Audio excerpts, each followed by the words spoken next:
All right. Finally.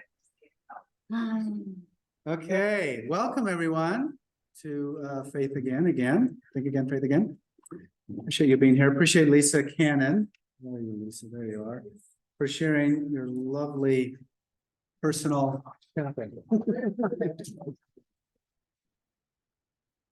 We are honored to be here. I'm honored to be here with all of you. We're grateful for Barbara and Richard being here. Apparently, you have been interviewed several times this week already with numerous people, and some that are here.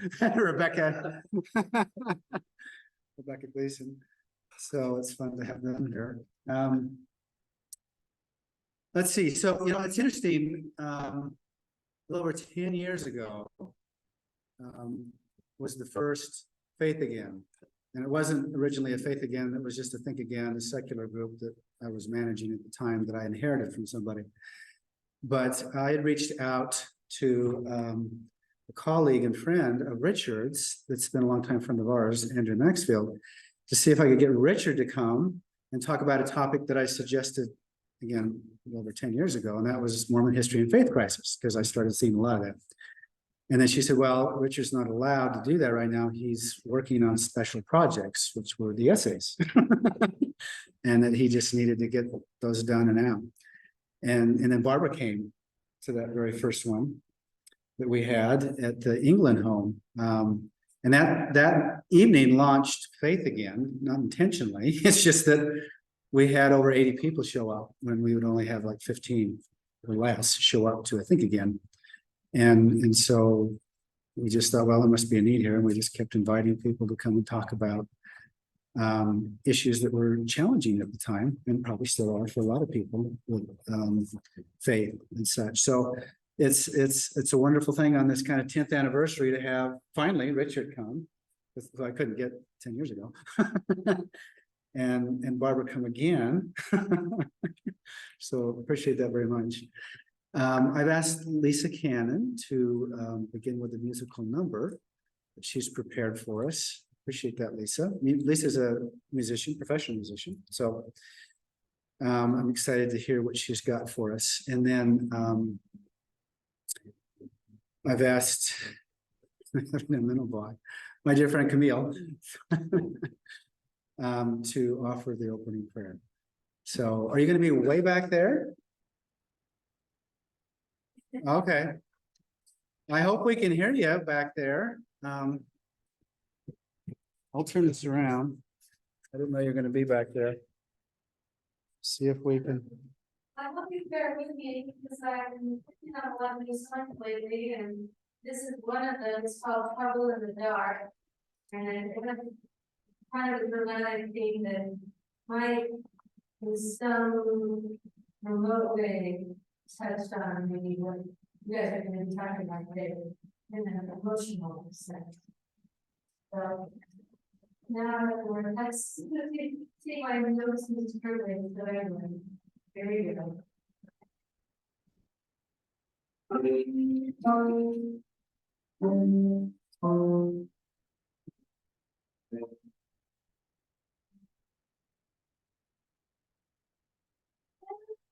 Across blue sky, I'm sleeping in the night, heard the song of the crowd. All the things you and do, it's been wrong, it's been wrong.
That was gorgeous. Lisa, thank you for that. Camille Thorpe.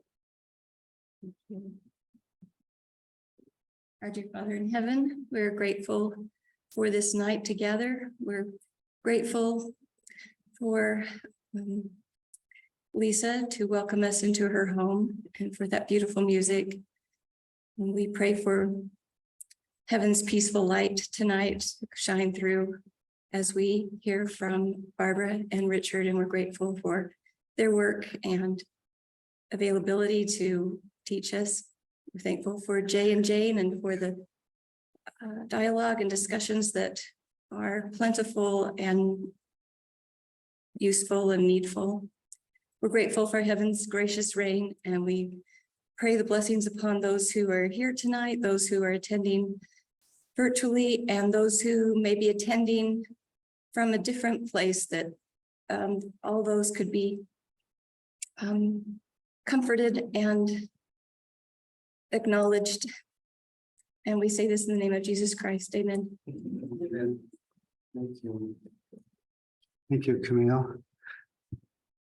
Camille had mentioned the thought that those who had passed in this historical account, some of them actually could be here. Some of them could attend often with you when you talk about their lives.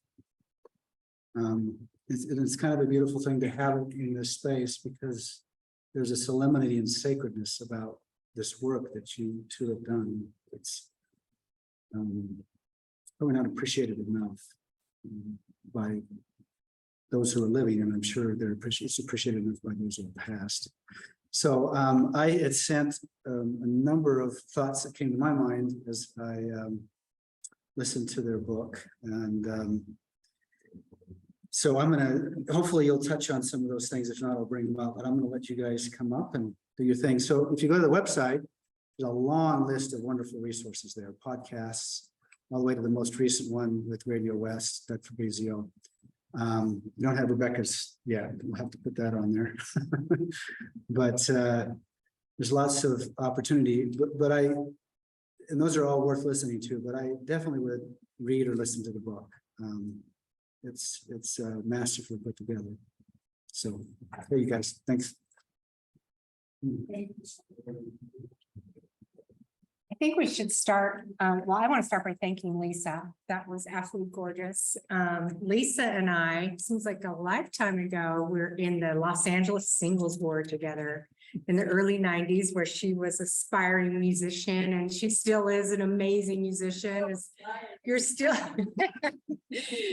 you're an accomplished one now, but yeah, that was a beautiful new song. And I think it was like perfect, like we were talking about, like going through the darkness, but there's a light at the other end, because that's one of the messages that Rick and I have been sharing. It's like, this is a really heavy, painful, dark story, but through seeking reconciliation and healing and peace, can be a light at the end. And so that was like a perfect song. So thank you for picking that one to start us off. So I think in terms of finding light at the end of the tunnel, there are two things that really have to happen.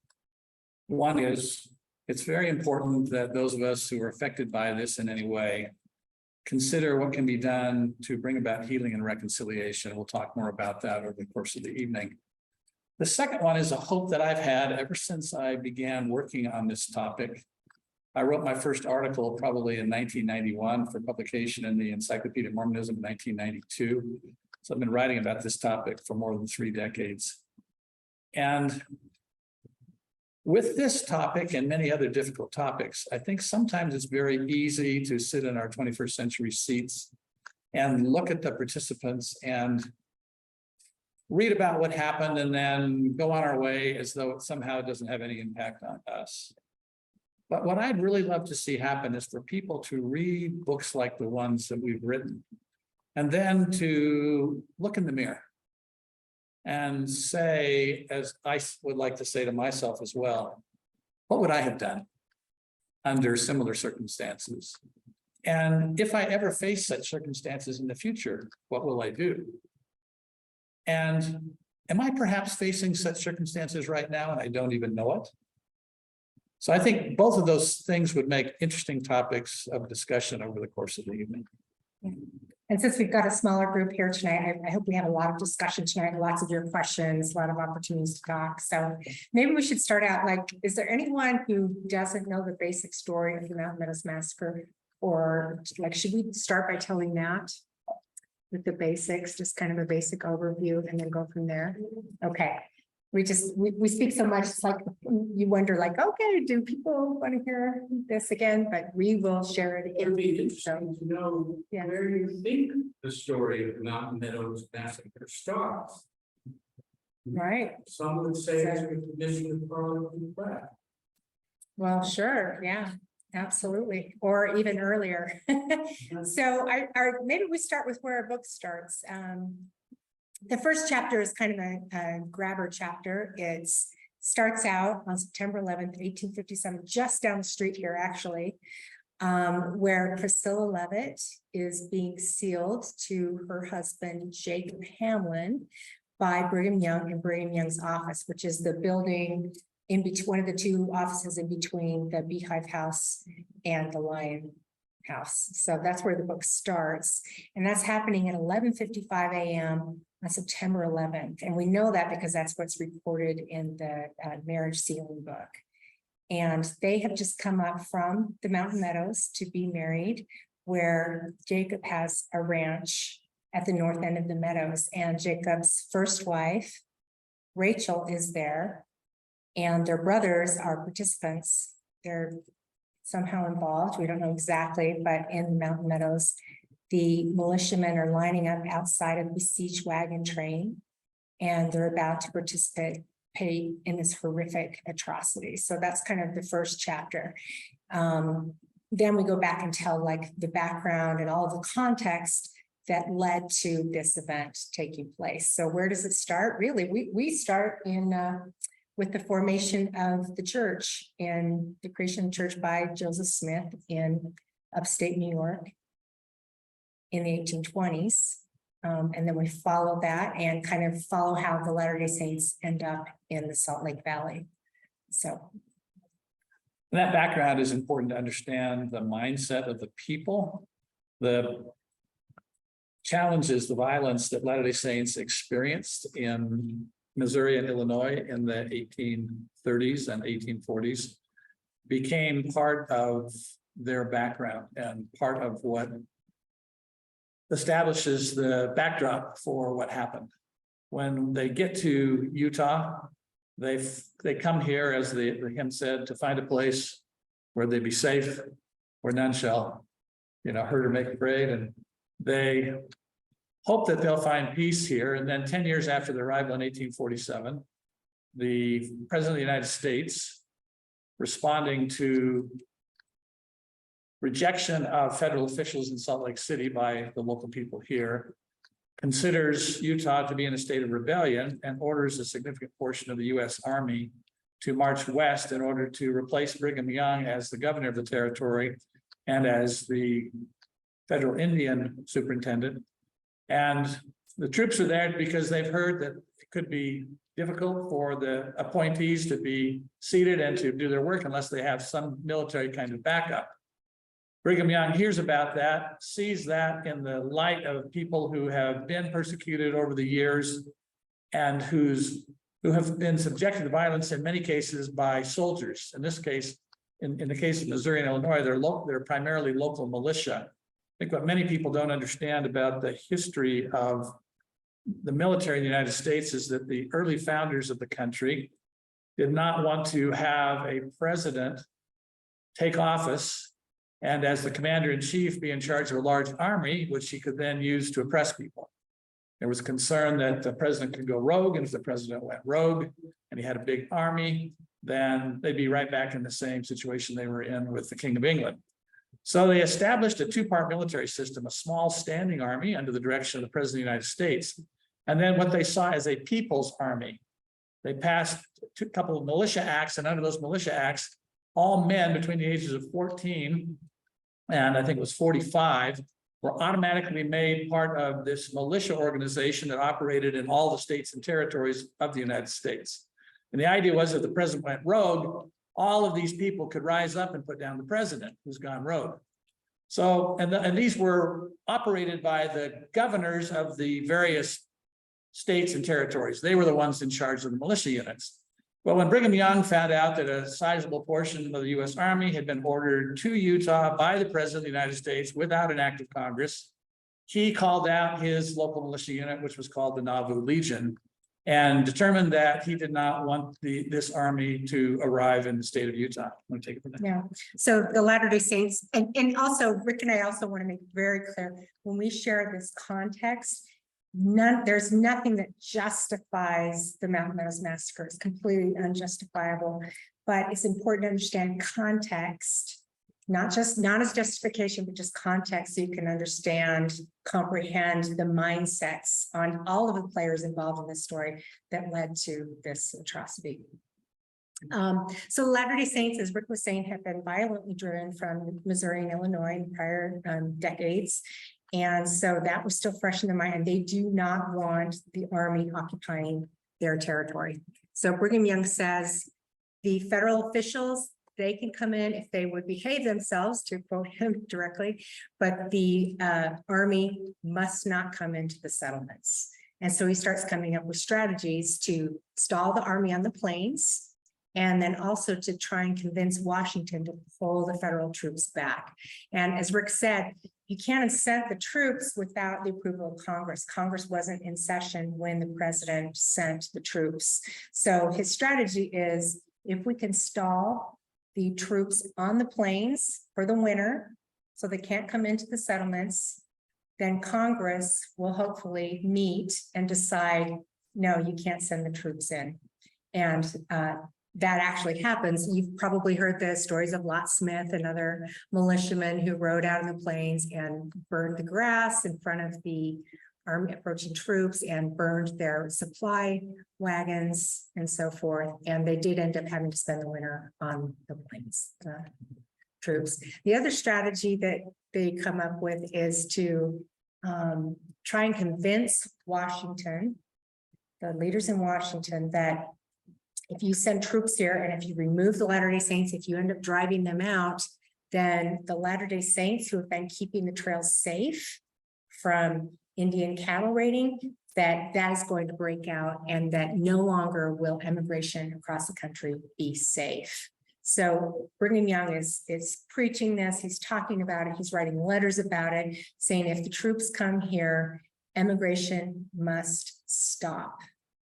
And then privately, he's encouraging Indian groups to participate in raiding cattle of the immigrant companies that are currently then passing through Utah territory in order to, fulfill what he's threatening. Yeah.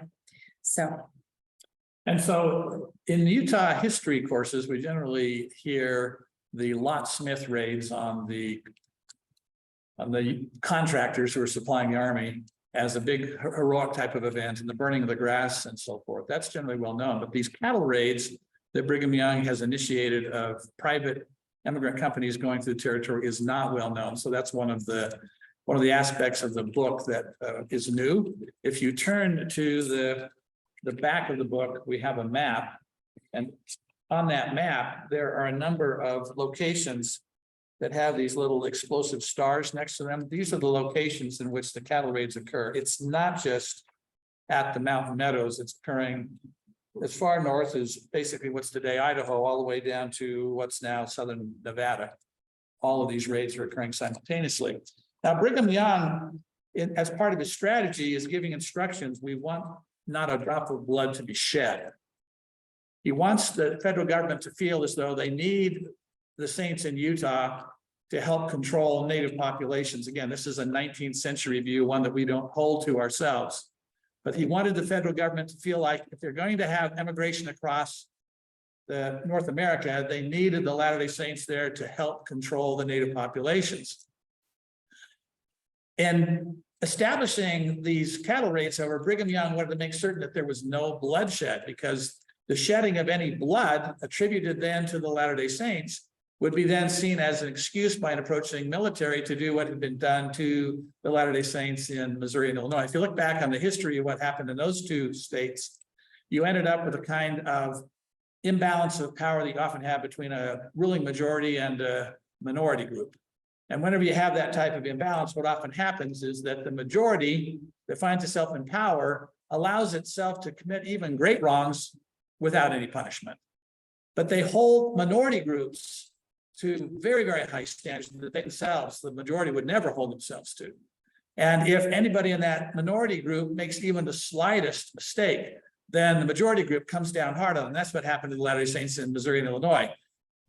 There were people who attacked, murdered, raped, pillaged Latter-day Saints and got away with it because the majority wasn't interested in punishing them. But when Latter-day Saints did things wrong, they were generally punished severely if they could be caught. So Brigham Young knew about that. He didn't want any bloodshed as part of all of this. So what went wrong? What happened to bring about the massacre at Mountain Meadows? That's the real question. So building on what Rick was just saying, and he was just talking about how it wasn't well known. We haven't heard those stories about all of these immigrant cattle raids that were taking place in 1857, based on that map he just showed you. We were able to learn about it. It became clear at studying the aftermath of the Mountain Meadows Massacre, right? So book one ends essentially right after the massacre. Book two, we start looking at what the aftermath of what's happening later. And we saw that this train is raided, another train with some of the same participants. We know like Dudley Levitt and others were involved in joining with local Native Americans in running off the cattle of this train on October 3rd. Then there's another immigrant company that's only narrowly avoids being attacked in November, according to Jacob Hamlin. So we're looking at that and we're saying, wait a minute, if one of the Mountain Meadows was the only one targeted, why is these attacks still happening or almost happening? And then also we looked at northern Utah and we saw in northern Utah, 2 more attacks were taking place. And in central Utah, this train that was raided on October 3rd, they were under siege. They were 3 different trains. All of them came under attack. And this all took place between September 7th and October 3rd, and then this near attack in November. So when you see that for the first time, then you realize, wait a minute, there was not one train that was targeted. There were multiple, but only one of them ended up in the massacre. So why? So according to John D. Lee and other perpetrators, John D. Lee led a group of local Native Americans to the Mountain Meadows. And he was up on a knoll. And again, this is according to John D. Lee himself. He admits this at the end of his life. But he's on a knoll and he says he stumbles across a herdsman who's up on the knoll between the camp and where the cattle are. And he wakes up the herdsman, goes to fire on him with his cap lock pistol, and the gun misfires. And so the herdsman starts running down to the camp. Lee chases him, and then he says he shoots him dead as he's jumping into his tent in the camp. Of course, this awakens the company who were in deep slumber. Their dogs awake, they awake, they pick up their guns, and they start firing on their marauders. And several of them are killed. And then they quickly circle their wagons and dig in to defend themselves. So 2 militiamen who had been at this attack, they start riding back to Cedar City to report to Isaac Haight what they've seen at the Mountain Meadows, what's going on. One is named Joel White, and the other is named William Stewart. And as they're riding back, they come across 2 immigrant men who were behind the company. They were behind the company because they were searching for lost cattle, trailing them to bring in. They're not aware of what's going on at the Meadows, that this attack has taken place on the morning of September 7th. These 2 militiamen come across these 2 unsuspecting immigrant men, and they make the horrific decision that they need to contain the situation, and so they fire on them. They kill one of them, whose name was William Aiden. They miss. They fire on Aiden's companion. We don't know his name, but he rides back to the Mountain Meadows to where his company is encamped. He thinks, he doesn't realize they're under siege, and gets inside the wagon corral. So now the Latter-day Saints realize that there's a whole company of witnesses inside that corral. And because from the very beginning, they had intended to cover up these cattle raids by making immigrants think that they were local Native people, because of that, they then had a problem. Those inside the wagon company suddenly knew that this wasn't just the local Paiutes, who the local whites intended to take the blame for the raid. Instead, these are local Latter-day Saints who are organizing a cattle raid. And so their feeling is, if we let them go on to California at this time when we've got an army approaching us from the east, then they'll raise another army from the west, and then we'll be pinched between these 2. And then they make the horrific, terrible judgment that, well, it's either our families or their families, so we're going to lure them out of their wagons under a white flag, the universally recognized promise of peace and safety. They were going to lure them out over that and then massacre all of them to destroy the witnesses, leaving only children who were not old enough to tell the tale. Now, besides being a horrible, horrible decision, they didn't think far enough ahead to realize that if these people didn't make it to California, somebody might miss them, which is exactly what happened. So when they didn't show up in California, people began to suspect immediately, based on other companies who'd come through and seen remains, that they'd all been massacred. Yeah, so the company I was talking about that was attacked earlier in Beaver, in that area, and then again on October 3rd, they had their cattle run off. They get to California and they've figured it out. They said this is Indians and Mormons are involved, and not only that, they know people that were in the company ahead of them that was massacred at the Mountain Meadows, and they say this is Jack Baker of Arkansas. That was his train.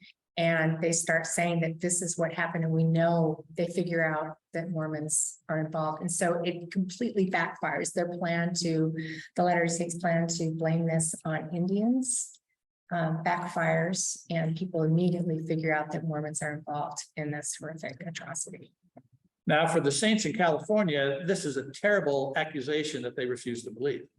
They had nothing to do with it, and they didn't believe that their own people would have anything to do with it. This is just another one of those, attacks that's constantly coming on us. So this is a kind of challenge that you often have in Latter-day Saint history, in which people have their own points of view about the history, and people tend to want to believe their own point of view. It's what we call confirmation bias. And so to the Latter-day Saints in California, this could possibly have been committed by other Latter-day Saints. And so they defend what's going on. And so the people in the South, Barbara, why don't you talk about the letter from Brigham Young and what people in the South do to start the cover up? Sure. So after the initial attack at the Mountain Meadows on Monday morning, September 7th, Isaac Haight, who is the state president, the militia major, and the mayor of Cedar City, he holds a council meeting to decide what to do about this. This is not how this was supposed to go. It was just supposed to be a cattle raid, and people were not supposed to be killed and then holed up and stuck there.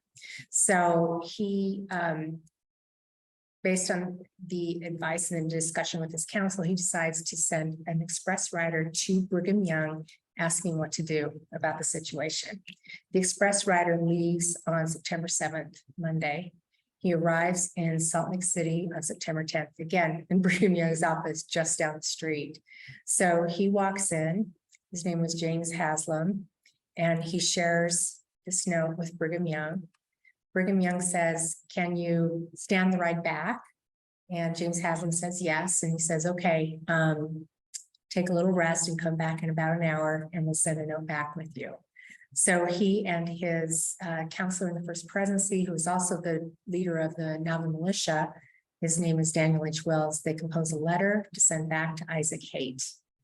And they have just learned that only 850 troops are now approaching Utah, and that they're not going to make it into the settlements before winter. They're going to be spending it on the plains. So that's the first paragraph of this letter back to Isaac Haight, which I always thought was odd. Like, wait, why isn't the first part about the immigrants? This is the big deal. Like with today's hindsight, we know that this situation was the explosive one. That was what was important. But it seems that, yeah, Isaac Haight was the militia major, mayor of Cedar City, state president of Cedar City. Yeah. The ancestor of Karen Huntsman. Great uncle. Yeah, so Great. Isaac Haight, Or David. Isaac Haight's grandfather was the brother of David B. Haight's grandfather. Yeah. So they write the letter. So that's the first paragraph. It says, and it seems like it's kind of intended to calm people down, right? Okay, there's only 850 troops coming. They're going to be stuck on the plains. And so you see that the Lord has once again averted the blow intended for our heads. That's the first paragraph. And then he says, "I know of no other immigrant companies going south, but if those who are there will go, let them go in peace." And he says, "The Indians will do as they please," which again is this part of the strategy he's been preaching, just saying, if you drive out the Mormons, if you remove me as superintendent of Indian Affairs, this is what's going to happen. So he says that again in this letter to Haight. The Indians will do as they please, but you must not meddle with them. If those who are there will go, let them go in peace. He sends that letter south with James Haslam. Haslam arrives on Sunday morning, September 13th in Cedar City. Of course, the massacre has already happened. Isaac Haight rode out the day after the massacre to see the destruction, to see the horrific carnage that is the bodies of these innocent people spread across the valley. He knows it's happened. So when he receives this letter from Brigham Young, he reads it and said, he breaks down crying and says, "Too late, too late." So that's how our book opens, with describing the crime, like talking about the aftermath of it, what happens immediately thereafter. So those in the South who have gone forward and massacred this company are concerned about what they're going to do. When Isaac Haight and William Dane get out to the Mountain Meadows, they argue over responsibility. Isaac Haight had gone to William Dane, his senior military leader in southern Utah, who was the militia leader and state president in Heroin to the north. And he had gotten permission from Dane to carry out the massacre. Now, Dane was by nature a wishy-washy kind of leader. The people who reflect on him later say he never liked to make hard decisions. So exactly what he said to Haight is not clear, but Haight felt like he had permission to carry out the final massacre and kill everybody. We think, and we expressed this in the book, that he told Dame that most of the people were dead anyway, and he didn't let him know how many women and children there were. As it turned out, most of the dead were women and children. And most of them were not dead. So Haight calls out his local militia, sends them to the Mountain Meadows, and they carry out this horrific carnage. So now that they're at the massacre, they see the carnage, they're upset. Dame has a feeling like, I had no idea I was authorizing this. And so they start to argue. And Haight says, if you back up on this right now, you're the one that ordered it. And Dame said, oh yeah, you got a piece of paper to prove that? It's all verbal. It's all verbal, communication. And so they argue strenuously about who's going to take responsibility for this, and ultimately decide we're just going to report it as an Indian massacre. So in order to do that, they bring in John D. Lee, a massacre participant, and they send him north to talk to Brigham Young. Yeah, and we should also point out that on Sunday, September 13th, after the massacre, John D. Lee comes back to Harmony, and he is actually bragging about it. He's bragging about his role in it. And in a church meeting. And he's saying that he and white men and Indians carried out the massacre. So he's saying, yeah, we did this, we were involved. And then also men at the Harmony settlement, which is south of the Mountain Meadows, the Washington settlement. There was no St. George yet. Washington was a precursor to St. George. They're rejoicing in it, and they're talking about how they've been involved in it. So they're not blaming it on Indians yet. When Young's letter arrives on September 13th and Haight starts spreading word of it, then they start covering up, not only, trying to cover up to outsiders or to Gentiles, but also to their fellow Latter-day Saints and their leaders. The question. Yeah, I find a better thought on that in Brigham Young, where he says, let the Indians do what they will. He says the Indians will do as they please, but you must not know. He doesn't say let them do it. Okay, but if his intent is that there should be no bloodshed, why would he not say, make sure the Indians don't harm anybody? Why does he say that? That seems to say, I'm giving you carte blanche for the Indians. Make sure it looks like the Indians did. That's what it sounds like to me when I hear that. Yeah. Especially with him being the superintendent of Indian Affairs, his job, he's being paid by the federal government to make sure the Indians don't attack. And why would he put that down and not take the responsibility where he says, keep the Indians from attacking these people, protect them from these people? Because that would have been his job and his responsibility as governor and as superintendent of Indian Affairs, as opposed to he seems to be acting as president of the church, protecting the church members and not his role as a governor and superintendent of Indians. Yeah, to get context to this, the ideology. The question too for our friends at home. What was that? Should we repeat the question too for our friends at home? Yeah, just briefly, and then let's talk about blood atonement and talk about the things that fed into this idea that it was actually okay for these people to kind of make a decision like this, because there's things going on. So I'll repeat both questions. It's the story. Yeah. So I'll repeat both questions. Have responsibility. Right. So I'll repeat both questions for people at home and then go.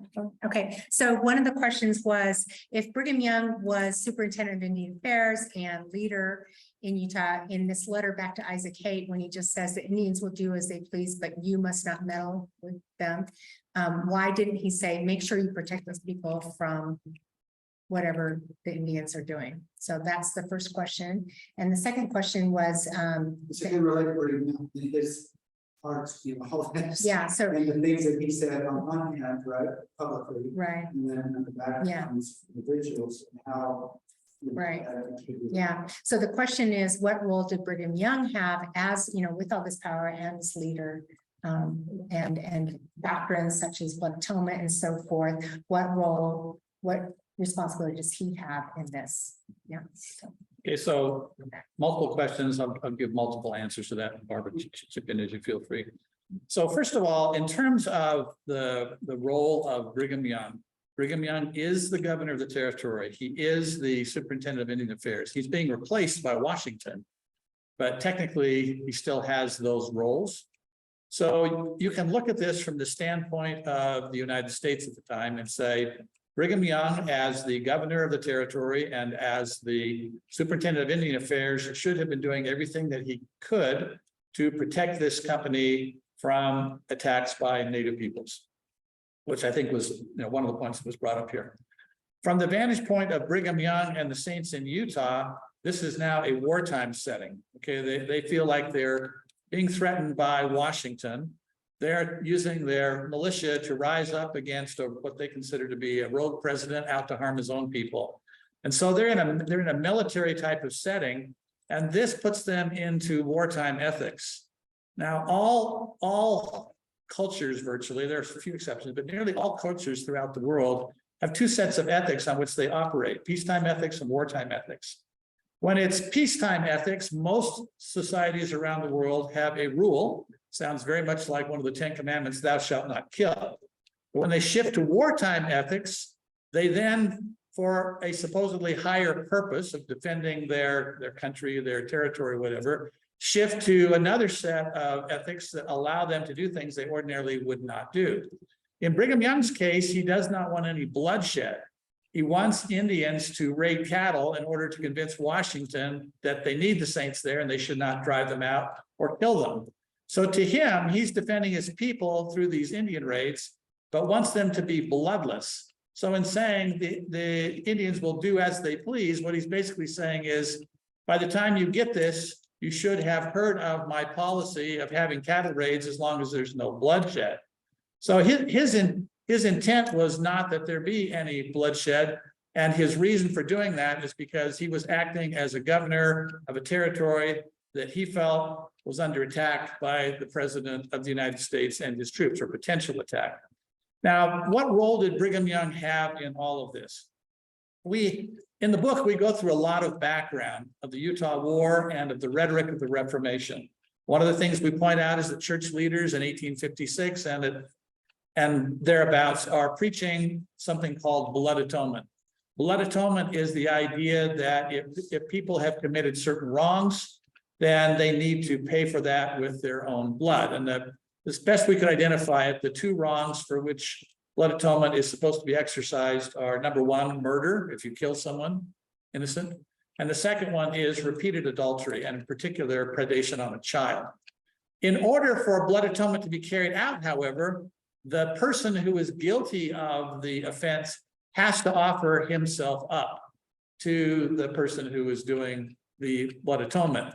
Historians for generations have looked for instances of blood atonement to see if this was just rhetoric or if it was actually carried out. We looked hard, very hard for instances. We have one case in the book, the killing of Rasmus Anderson, that we feel is a genuine case of blood atonement. There's enough evidence to make a persuasive case that it was carried out. It's not absolutely airtight, but it's persuasive. I'm persuaded, for one. I think Barbara is too. So Brigham Young has preached this type of blood atonement. And there is also other violent rhetoric going on as part of the Reformation, referred to by one church leader as pitchforks raining tines downward. This idea that they wanted to prick people's hearts to make them recognize that they needed to improve spiritually, to repent of sin, and so forth. So that type of preaching was going on. The question I think Jay's getting to is, what role does that have in terms of the Mountain Meadows Massacre? And then, yeah, let me share. This is a paraphrase. You probably, as it's out of your book, it was really an interesting quote by Brigham Young. It talks about loving your neighbor enough to shed their blood so that they can be saved. That's the general idea. Yeah, it's pretty chilling. It's remarkable. Yeah. I mean, and you know, it's the kind of thing you go, wow, that sounds like a call. That sounds right. But that's some of the things that he said, you know, and maybe in a minute we can talk about his personality in general and how he just kind of can be able to scan at times in what he says.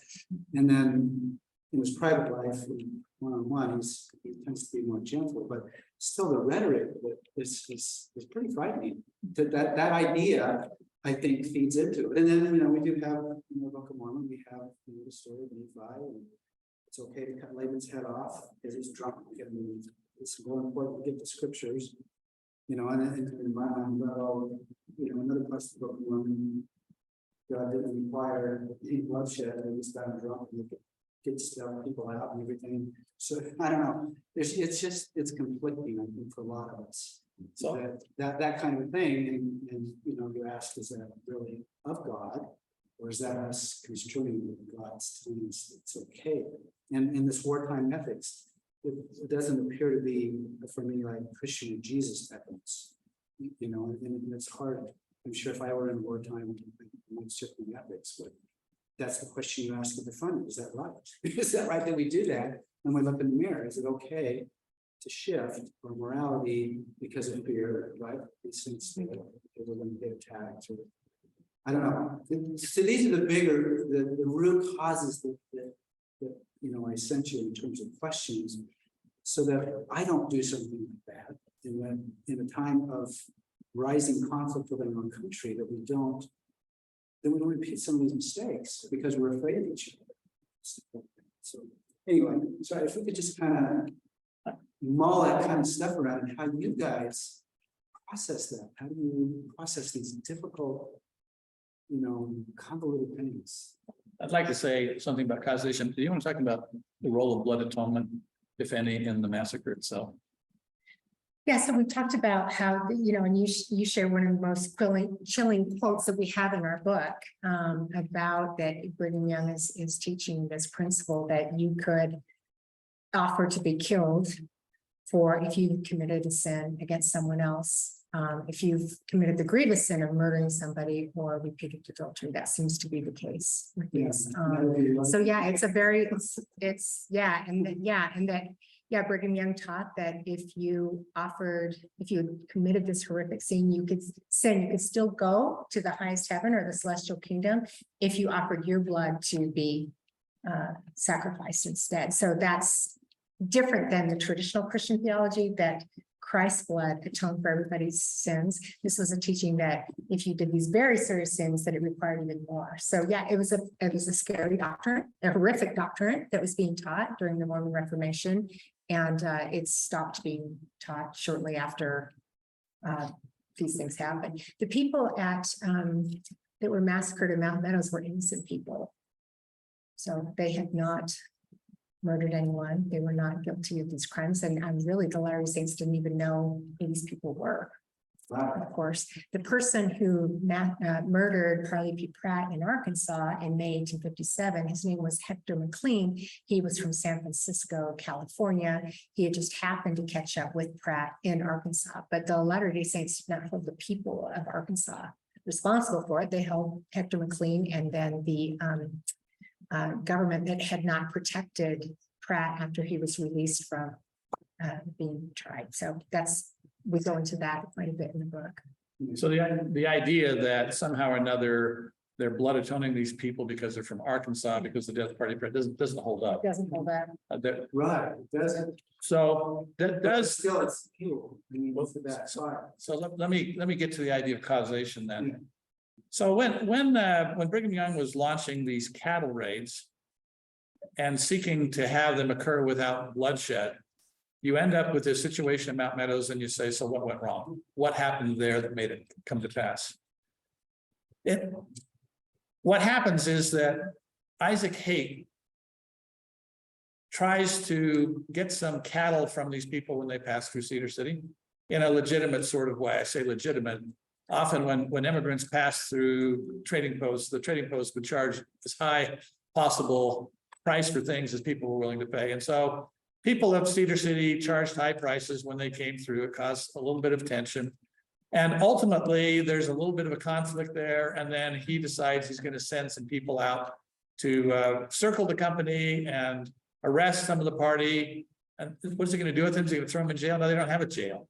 He's going to find them cattle. So that was going to be, a way of getting cattle. And when that doesn't happen, because Damon in Parowan says, no, you can't do that. what happened in Cedar City was just an exchange of words, or nobody was hurt. There's no reason to go out there and use the militia. So then Haight decides he'll do it his own way, and he calls in John D. Lee, and he tells John D. Lee to attack this company, but they're not supposed to do the cattle raid until the company has left the Mountain Meadows and gone down into the valley of the Santa Clara River. Why there? Well, that was a common place for Paiutes to just shoot at cattle from the place of safety.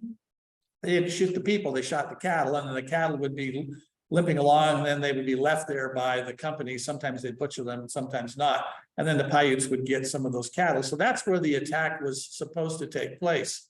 John D. Lee jumped the gun, and in the process of jumping the gun, created a series of situations in which immigrants died. Blood was shed. And it was at that point that it went through this process we talked about earlier, where the local people decide, well, we're going to have to keep them from going to California by massacring all of them. Horrible, horrible decisions. So when you look at that, you then say, so what role did blood atonement have in all of that? Nobody was blood atoned. Under the blood atonement doctrine, people had to offer themselves up. As Barbara says, they didn't know who these people were. And it didn't have anything to do with the murder of Barty P. Pratt in Arkansas. It had everything to do with cover-up. Barbara once said the Mountain Meadows Massacre was all about the cover-up. The massacre itself was a cover-up, yeah, of witnesses. So did Brigham Young's rhetoric, violent rhetoric, have an impact on the people who went out there and carried out the massacre? Probably did. You know, it was some of these people were very exercised. In retrospect, would Brigham Young have done things different? It's clear he would, because after he hears about the Mountain Meadows, he backs off on his Indian policy. He tells the native peoples not to do any type of attack. And the rhetoric that was part of the Reformation dies down. So He stops preaching blood atonement. So yes, is it the direct cause of the massacre? No, the direct cause is the decision-making of the local people. Causation is a challenging thing for a lot of history readers on virtually any topic. Take a class on causation sometime, logic. And what you find out is that the principal cause is enthusiastic local people making bad decisions, one after another, trying to cover up one bad decision with another bad decision. I think what we show in the book, though, is how all of these factors come together. So Young's preaching about blood atonement. That's a violent doctrine. And not just blood atonement. I mean, he would use violent rhetoric. I mean, it was, And using violent rhetoric during the Mormon Reformation of 1856 to 1857. Also, when learning that the troops are on their way, like whipping the people up with, we're gonna withstand these troops. We're gonna burn our settlements and lay them in ashes. Get ready for a fight. We're gonna go into the mountains and fight it out guerrilla. So language he uses. So all of those things definitely contribute to this mindset. In this instance of blood atonement, we talked about Rasmus Anderson, that took place in Cedar City. And Isaac Haight was writing to Young and saying, this is what I did. This is why we did it. It's because of this repeated adultery with an 11-year-old girl. right. And so they carry out blood atonement on Rasmus Anderson. And so all of these factors contribute to this explosion. And the people from Arkansas in this train that were massacred with the wrong place at the wrong time. Let me say a couple things. We got a couple of questions here. Yeah, so let me just say something first. In what he was saying, Brigham Young, again, trying to shift and trying to get inside people's heads and figure out, what was their perspective, what were they trying to do? Brigham Young, I think, thought that he was balancing things. Strong public rhetoric, privately being very merciful, telling people not to shed blood. In the case of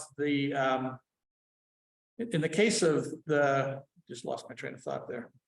Blood atonement of the man from Harmony first? No, I was not going to talk about that. I was going to talk about, anyway, he thought he was balancing things. So in his August 16th, 1857 speech, in which he's whipping, I think it's one of the most dramatic parts of the book. He's whipping this congregation of people up into a frenzy.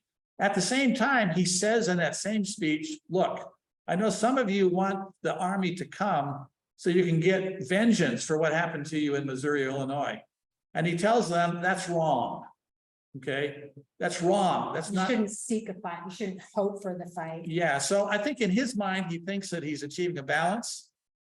But the problem is when you have people who are by nature extreme, they're going to hear what they want to hear. And I think that, in fact, happened. Question here. Great, I wanted to get back really quick. Sorry, we will come to your question, but I wanted to get back to Lana's question. I think, you know, where he said the Indians will do as they please. I think that just shows like this and just is encouraging cattle raiding. Again, he's not saying kill anyone. And in all these other instances, no one is killed. But I think, you know, it's very easy now with retrospect to look back and say that was reckless. And what happened was ultimately this did lead to this atrocity.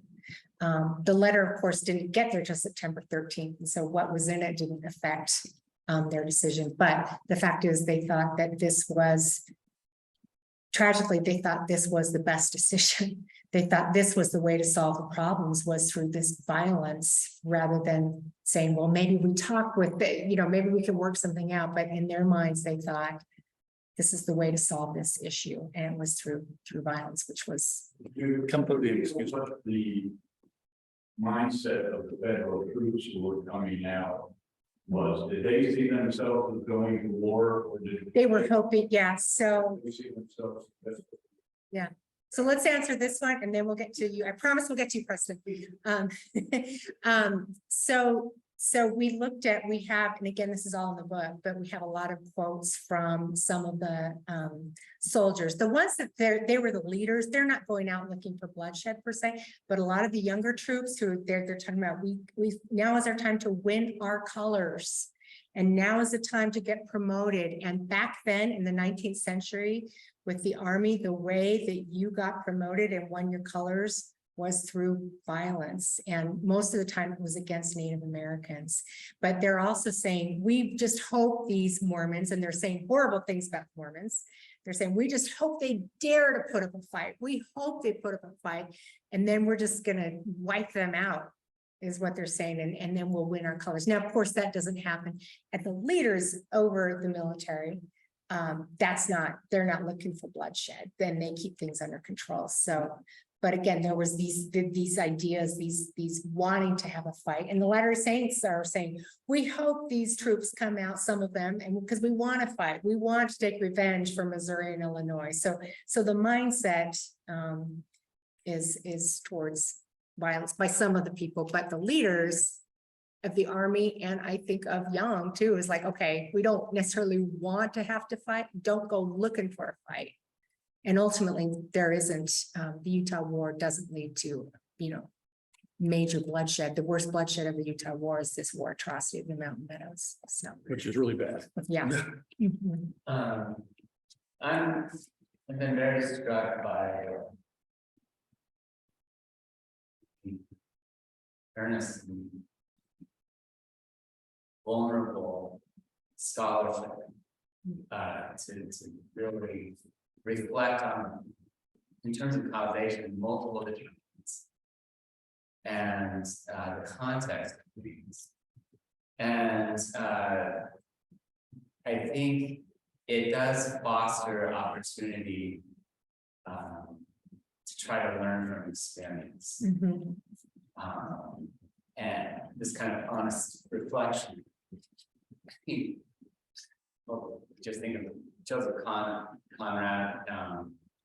works and others, when we reflect on really, most all of us have the capacity to engage in great acts of compassion and horrific, Mhm. brutal acts. Mhm.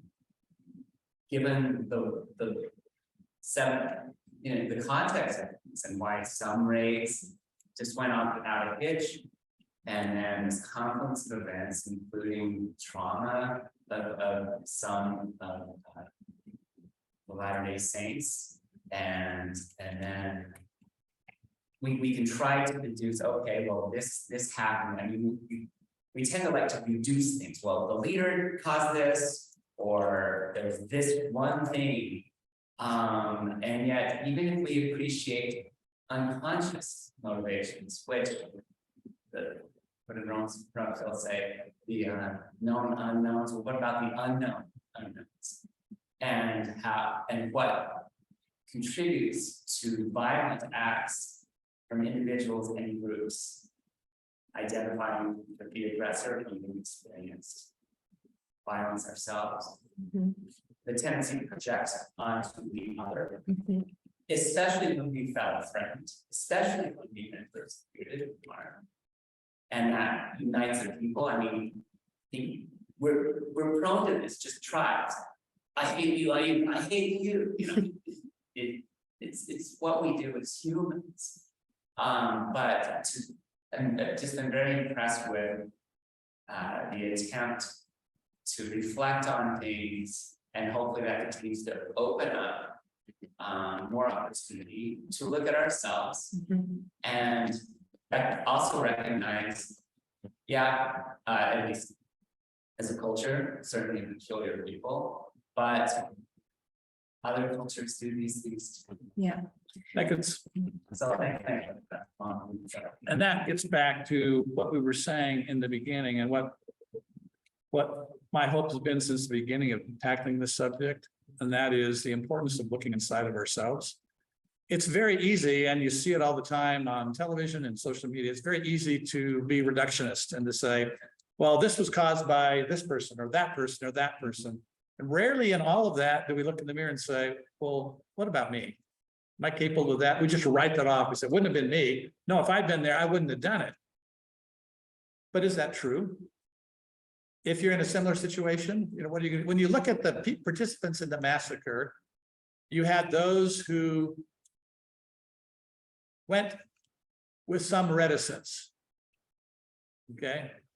And there's evidence that when it came time to carry it out, that they deliberately shot and missed, which is very common in military situations. When people go into military situations for the first time, they've never shot anybody. Their first opportunity to shoot, they deliberately miss. There's evidence that some of these people deliberately shot and missed. There's some people who spent the rest of their lives agonizing over even being there. And then at the opposite extreme, you had those who were bloodthirsty. And we tell the situation of John D. Lee, who goes up to the Hamlin Ranch after this horrible massacre in which they deliver these small children covered with blood to Rachel Hamlin to take care of. They cry all night long. John D. Lee rolls out his bed and sleeps like, you know, a baby. So we should ask ourselves, where am I on that spectrum? You know, how do I fit in? Have I ever been in a situation where I felt pressure to do something I don't want to do? And did I do it anyway? Did I do it reluctantly? Did I pretend to go along with the crowd, but then shot and missed? Now, what about my social media posts? Do I listen to rumors easily and jump on the bandwagon and condemn people who are different from myself? Do I listen carefully to people whose opinions are different from my own? Or do I condemn them without giving them an opportunity to present their point of view? We've become so polarized as a society that what I fear is that all the time situations are occurring in which we're making decisions that would be a pretty good judge of how we would have functioned if we had been at the Mountain Meadows. If we tend to jump on things quickly, believe rumors, condemn immediately, become angry, use lots of rhetoric, threaten to hurt others, then we probably would have participated in the massacre. Okay, as much as we hate to admit that under those circumstances. So I think one of the great pieces of learning we can get from this is to be kind to others. The name of our book, Vengeance is Mine, comes from what soldiers wrote on the crossbar of the cross they raised over the mass grave at Mountain Meadows. And they took it from the book of Romans in the New Testament. And it's a statement in which the Lord basically says, it's not up to you to wreak vengeance. That's mine. You should feed your enemies, be kind to those that hurt, you know, that want to hurt you. And as Latter-day Saints, that ought to be what we do. You know, Jesus said that we're supposed to love our neighbor, but he drew that neighbor circle very widely. And later on, he says that in other scripture, he says that we are supposed to love our enemies. love people who treat us poorly. And that's really where we should go in all of this, I think.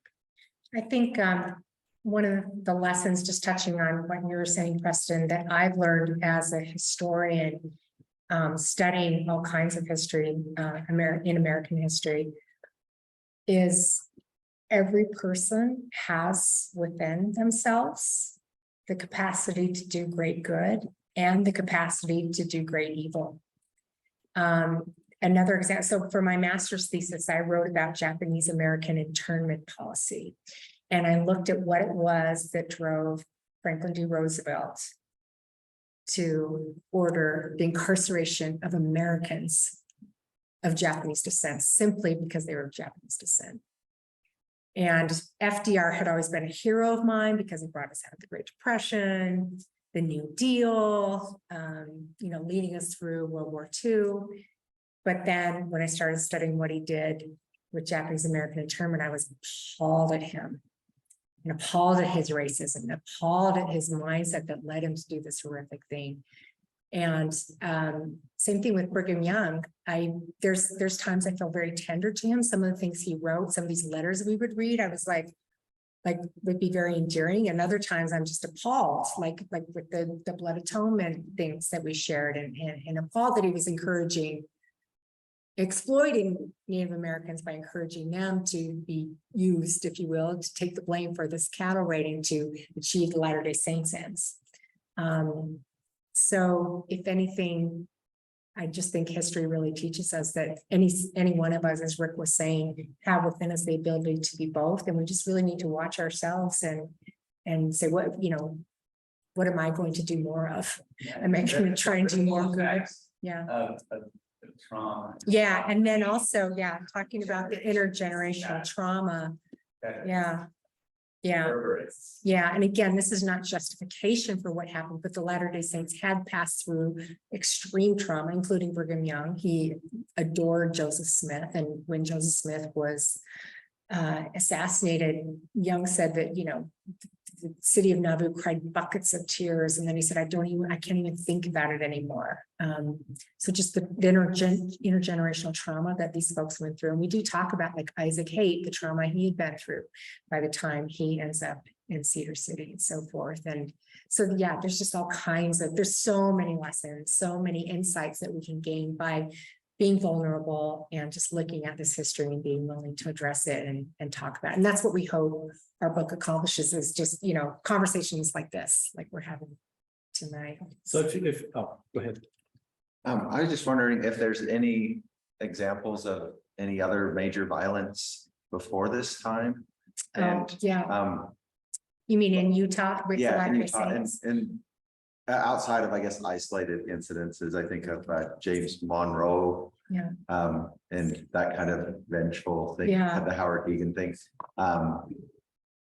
And then I was wondering, clarification on the Native Americans, like were there times where Mormons were friends with Native Americans and they were raiding together? Yeah, they were. Yeah, it does appear that, we're not positive about the central attacks that took place near Beaver, if there were white, but we just don't have enough information on Is there those. more information? But we do believe that these attacks that took place these raids that took place in northern Utah, the immigrants who weren't killed, they say when they get to California, they write in their journals, actually, they say we saw boots and shod horses in the morning. So they concluded that at least some of their marauders were white men.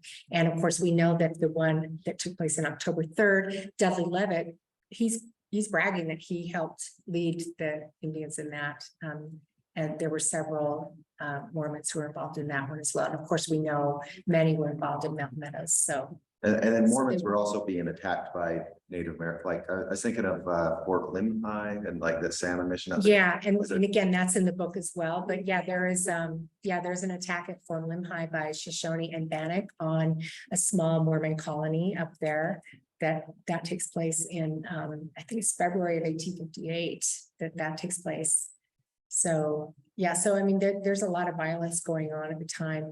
And then back to your question, violence before, it's so interesting to ask that question, because I haven't even told Rick about this yet, but I was just reading this article about these battles, really probably we should call them massacres of Native Americans in Utah County in 1851, 52. And the Latter-day Saints with leadership approval out of Salt Lake City, they are chasing down Utes because the Utes had been stealing their cattle, and they're chasing them down and massacring them. I mean, just countless numbers. I mean, not countless, but large numbers. Just hunting them down and killing them. And this time, when I read the story, there was a name I recognized after working on Mountain Meadows. The leader of this, his name was Higby. And so I go to Family Search. It's John M. Higby, who was a leader at Mountain Meadows. It's his father and his uncle. They're heads of these people, these Latter-day Saints who are wiping out Utes. And it says that all of the younger men, all the militiamen in Provo are involved. They're raising their hands and saying, we agree, let's go do this. And so John M. Higby very likely was part of this. And this is in the early 1850s, killing all these Native Americans. And so again, there's just this mindset of violence, use violence to solve their problems. So I also think, so this is like obviously like horrific history and stuff, but also there's examples of people that were really good friends with the Native Americans and peace or you know, like, there's those stories too. And so like, do you run across a lot of these stories? So and one of my ancestors that I read about and then kind of looked up his aunt, and she did like a lot of good. So it's like this kind of like the opposite, like of the story example you had, where this family was like really good at like reaching out and providing love and stuff.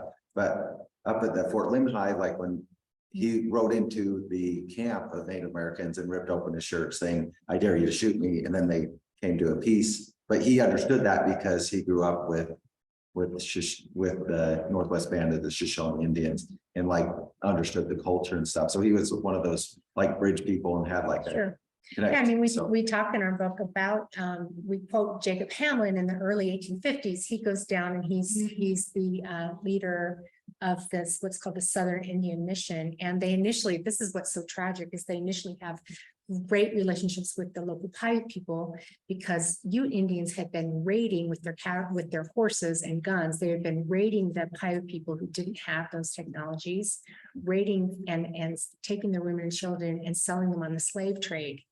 And the Latter-day Saints come in and they stop that. And so the Paiute people are so grateful to the Latter-day Saints. Jacob Hamlin says that many received baptism.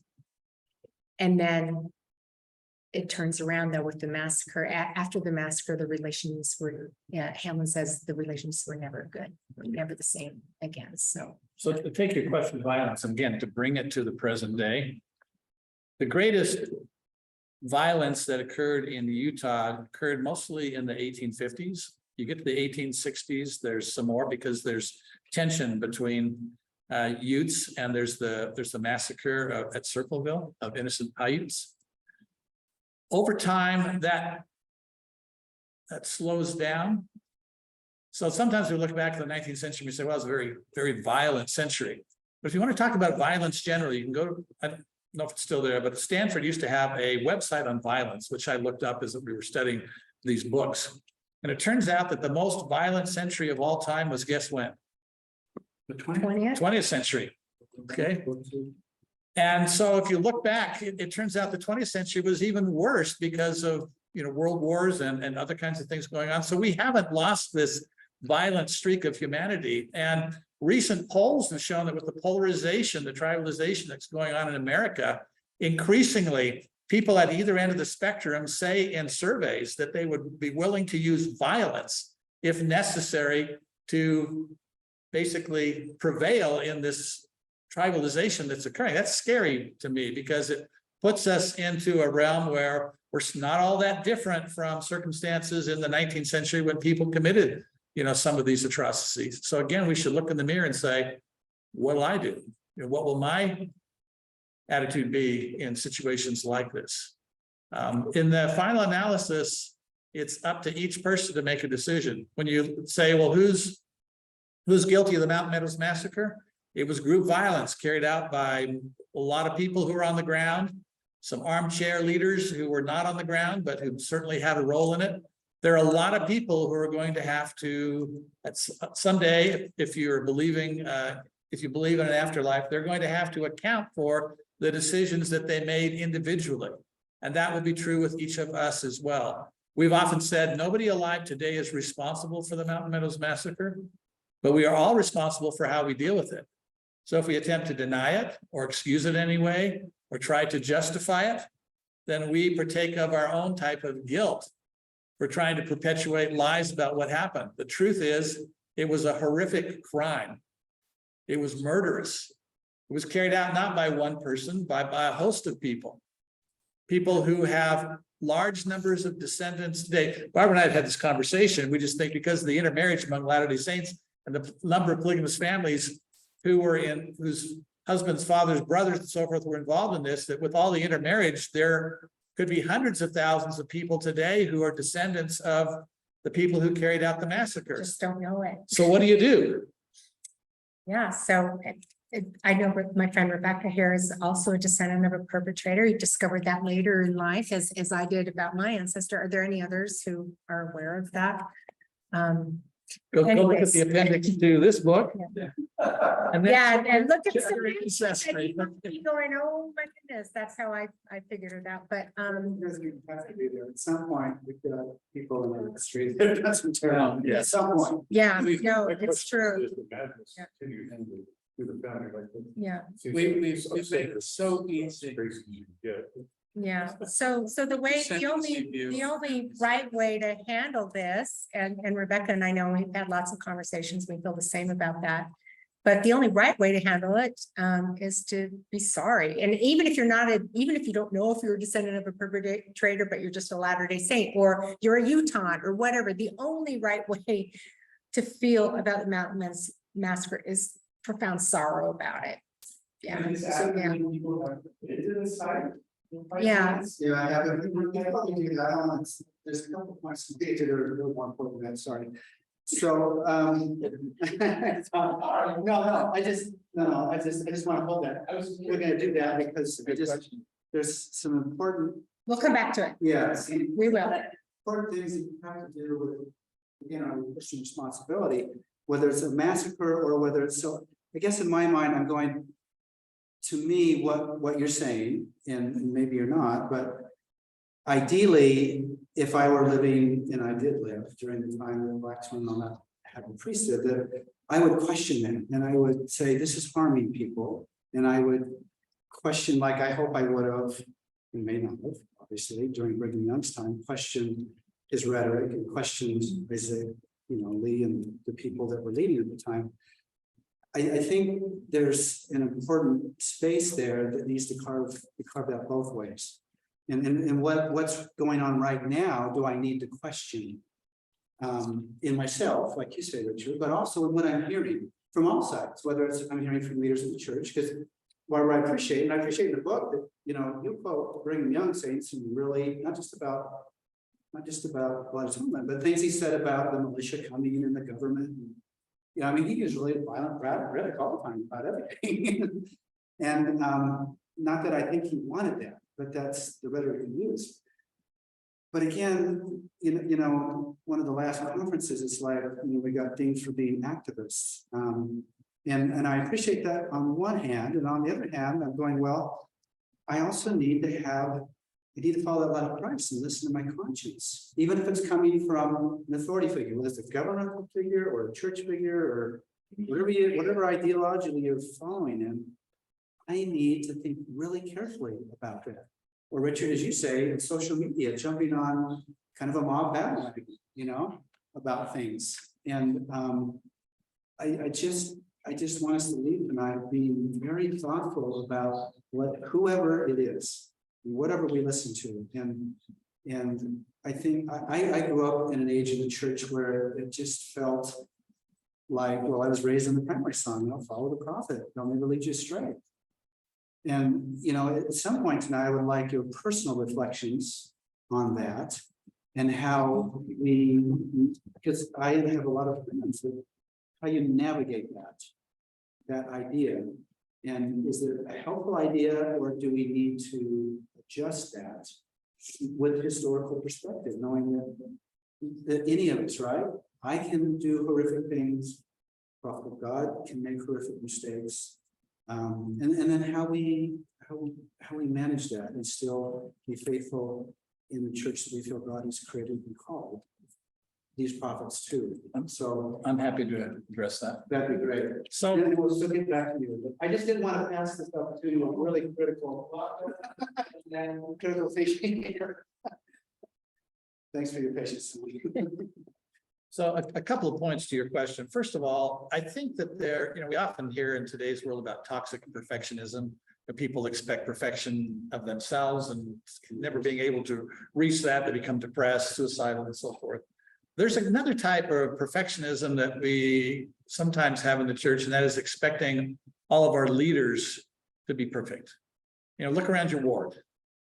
You have any perfect leaders in your ward? Look around your stake. Do you have any perfect leaders in your stake? The reality is that God has only one type of creature that he tasks with leading the church at any level, and that is humans. And humans are by nature imperfect. So leaders are not infallible. Okay.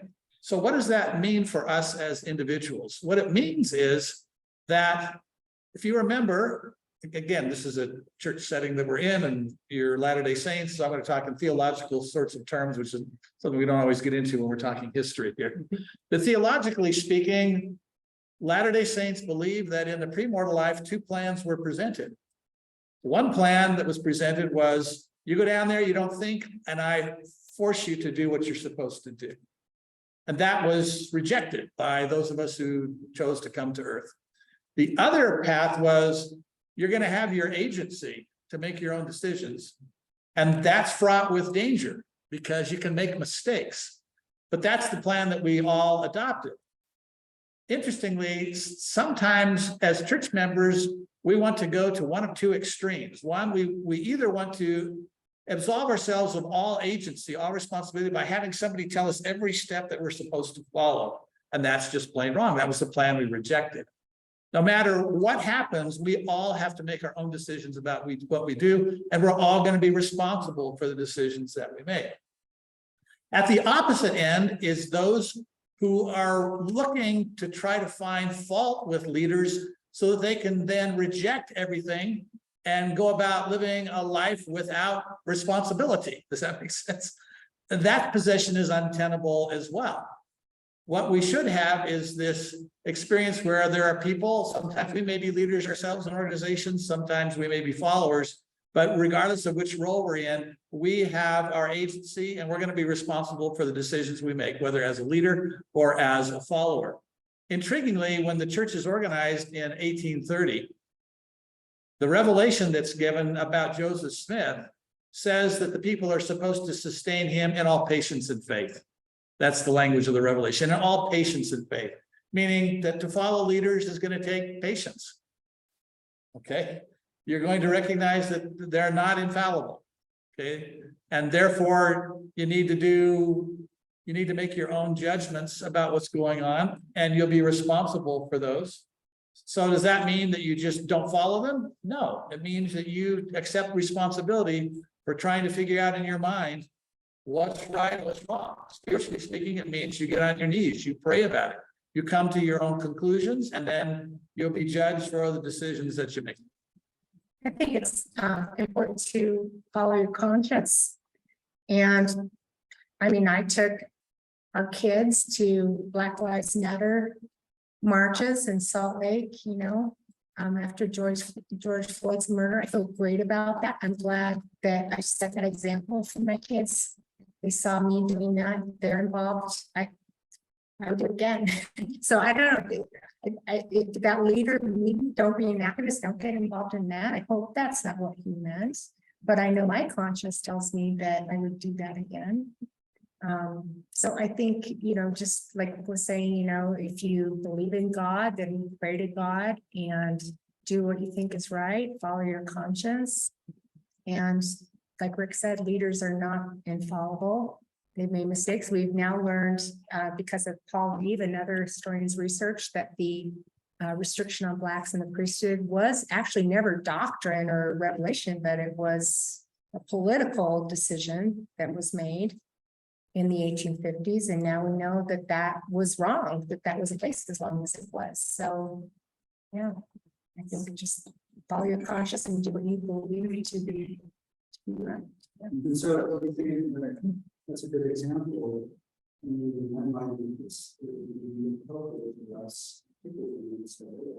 That's the problem in the church, to apologize for killing that population of blacks. That would go a long ways. Now, the church is doing a lot on the ground materially, which even means more than words. Not a lot. I mean, we are doing a lot of progress there. But again, we have this conundrum, I think, the church has had, if we apologize, that infers that we somehow didn't have it right back then, and what we were saying, how we framed that situation. And I just hope we get to the point where Can I- that as a church. And the Can I leadership say says something? that we didn't do it right then. You know, we Can I didn't say something? speak it right. Now that we have hindsight, and we are sorry that we said what we said about it. I can't speak for church leaders, but No, Rick and I were both there when Elder Henry B. Eyring apologized for the massacre to the Right. Saints. yeah, and I would love to see that in that area too. So there's two questions. Can I say something here? Or Can I say something? the- Hello? Seems like the attitude now is, let's just bury it, let's make sure he's not at school anymore, and we're going to. Cashier, any teacher, any librarian who talks about unpleasant facts in American history. Yeah, the book banning is really dangerous. Absolutely. Yeah. But the part that I just listened to some lectures on, and hearing the great lecture series from public library. There's this thing about Native American history and so on. You kind of get the impression that it's kind of unfathomable for us to think in our hearts we want to acknowledge the equality of all people, but in times past, talking American country from, shall we say, the 17th century onwards, there was basically this attitude that it was terrible to kill whites, at least as long as they were God fearing people of your faith. You might feel not so bad about killing an abolitionist or killing an immigrant from a country you don't recognize, but there's this tendency to think that the life of a Native American really had no value, and it was very common for angry militias, shall we say, to if there's an Indian attack elsewhere, to go and attack a peaceful Indian village, and for people to boast of their great victories over men, women, and children. And this seems to be, I think, a Chivington massacre, the Sand Creek massacre, I think which you mentioned too, but just this whole legacy of violence that was abounding in society back then. I mean, they literally couldn't accept the fact that African descendants were human beings. They couldn't accept the fact that Native Americans were human beings. They couldn't accept the fact that Chinese were human beings. It was easy for them to take away civil rights because they didn't regard them as human. Yeah, that dehumanization of the other, yeah, which is, and also we see that definitely happened with Mountain Meadows as well. The people that they were going to kill, they dehumanized them.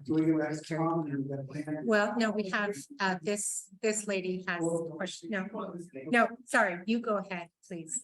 I was just gonna say, I read Thomas Conley's book, what is the Navigating Mormon Crisis.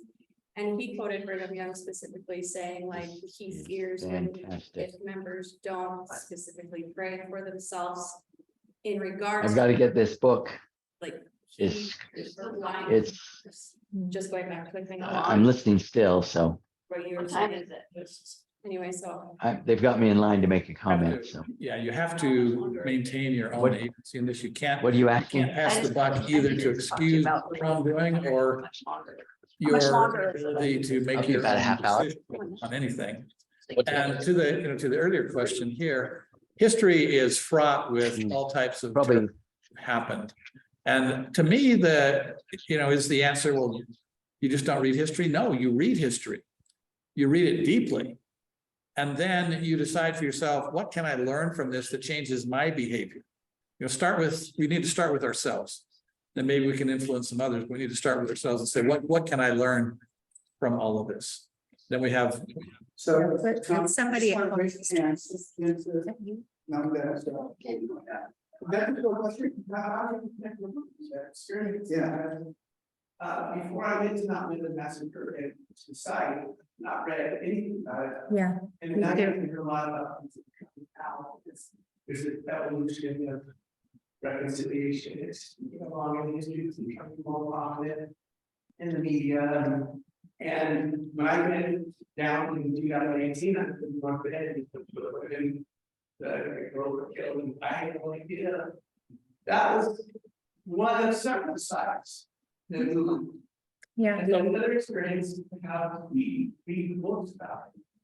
And then we came back 2 years ago. And what you were saying, it's true about, learning from history, things like that. That's probably because it's so close. And we live in this time of the kind of us. And the things that happened in that era was probably divisive. It's divisive. And it's this. Yeah. So Or mindset, and I'm thinking, go stand in it. Yeah. And there's a- Have the experience, and you can go to the Yeah. back and we have similar experience, what other very massacres. Yeah. How, like touch stuff, it's like, wow, yeah. Yeah. And it's right there, and it's very good. And I was going, you say, that was a while ago. So it's extremely important, if you really want to understand this, to go to the site and experience the being there. And there's an untold story there that we participated in. I just want to rehearse briefly. When we first became involved in this, the church owned only 2.5 acres around the 1932 monument. That was it. And there was a lot of economic pressure on landholders in the area to subdivide their parcels and turn them into vacation home plots. When we became aware of that, first time I became aware, I was standing up on Dansdale Hill looking down towards the lower monument. And we became aware that the property in between was going to be divided into 1-acre ranchettes and it would have destroyed the view shed. So knowing that, we went to church leaders and said, we would like to acquire this property in order to preserve the view shed. And they paid for it. Church leaders paid for it as part of their desire to maintain the site in the form that you see it now. Then we became aware that hundreds of acres to the north of that were going to be subdivided. And we recommended that that be purchased, and it was, and additional parcels. I've been in, negotiations with property owners and gone to complicated exchanging water rights and doing other things in order to acquire all that property that you can see now. And with the encouragement of the relatives of the victims, starting with the Mountain Meadows Monument Foundation, turning all of that into a National Historic Landmark, which we did. Which isn't easy, right? To get it. It's not easy to get that, and it would have been the easiest thing in the world for the church to just let natural development to occur. Then if you went in there, just be a bunch of vacation homes, you wouldn't be able to imagine what you imagine. So why did the church spend large sums of money and go to lots of effort in order to do that? Because it's important that we learn from the past. Yeah, restitution too, and then preserving that site. So there's two things that are important, and we feel like it's this research that's been done, and now people can read it, they can learn all about it, and then people can go to the site forever now, and it's always protected, and experience what you experience, what we've all experienced who've been there, so that these folks are never forgotten, and that we can learn the lessons that we need to learn. Yeah. So Randy Paul had. Well, and Jane wanted It's to. for Randy. Randy's is a descendant of John D. Lee. Yes, can you hear me? It says, Am can I I- say something? My great grandfather is John D. Lee.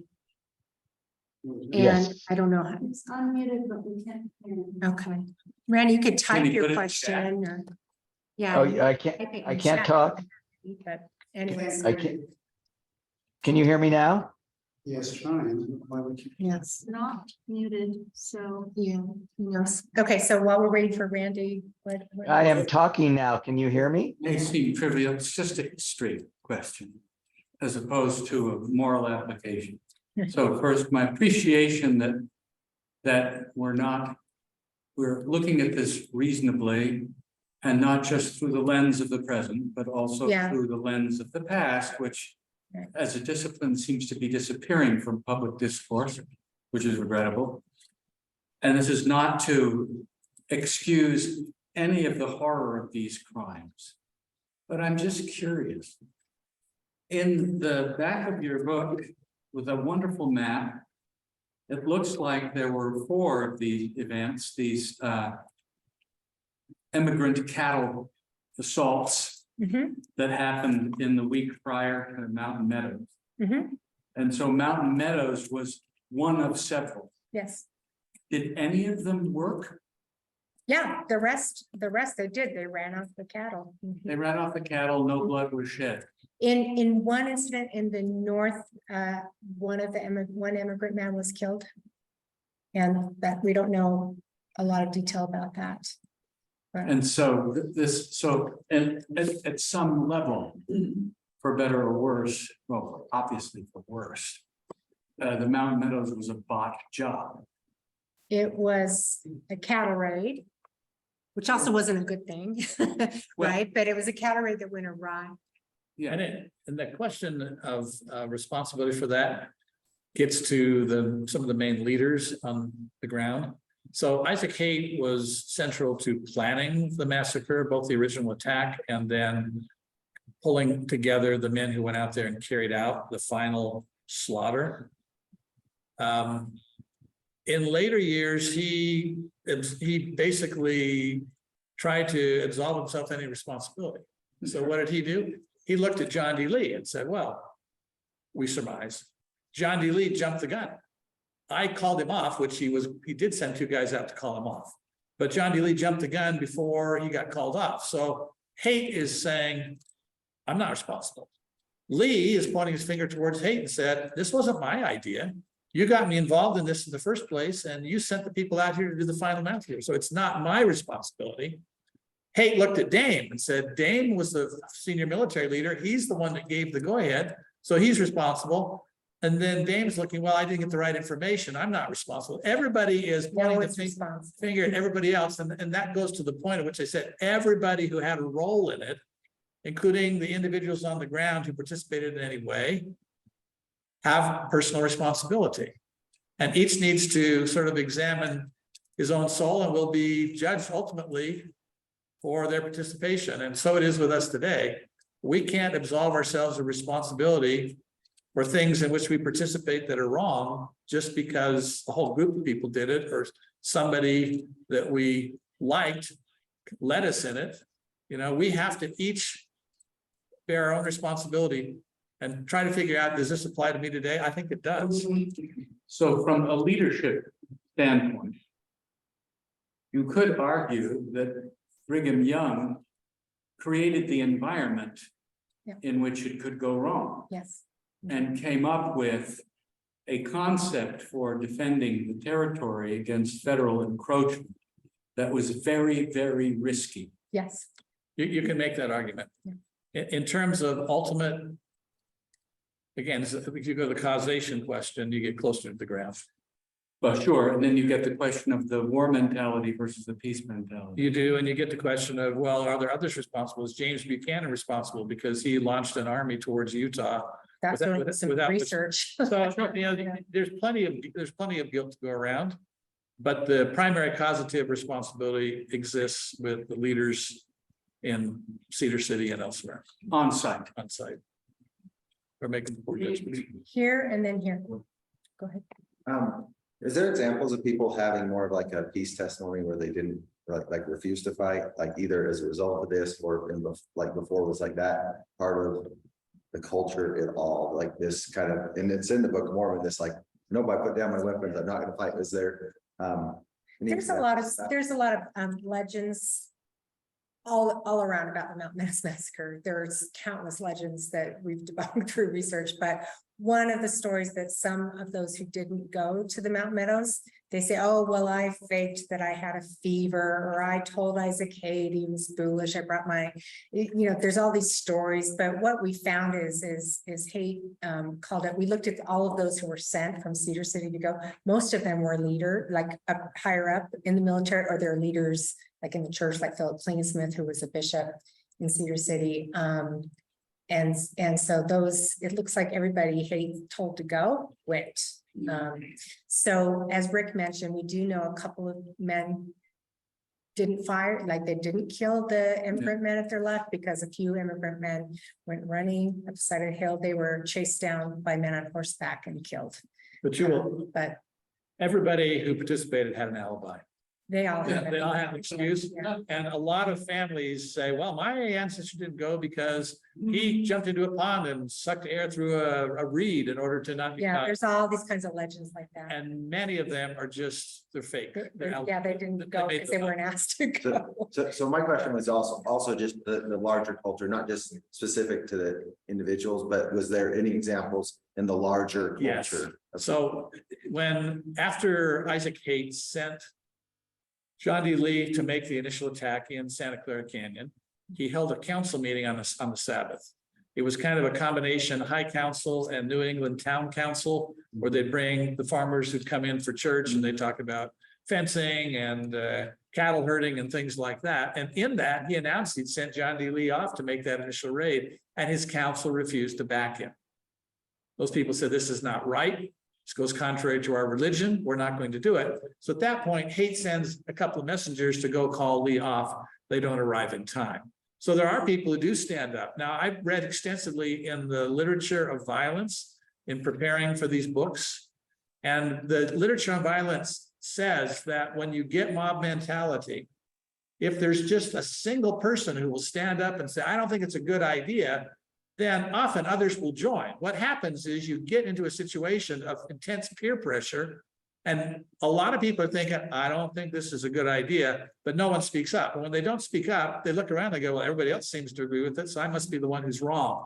If you'll simply speak up, you can often change the tide of what happens. So in that council meeting, there were people who stood up and said, this is not right.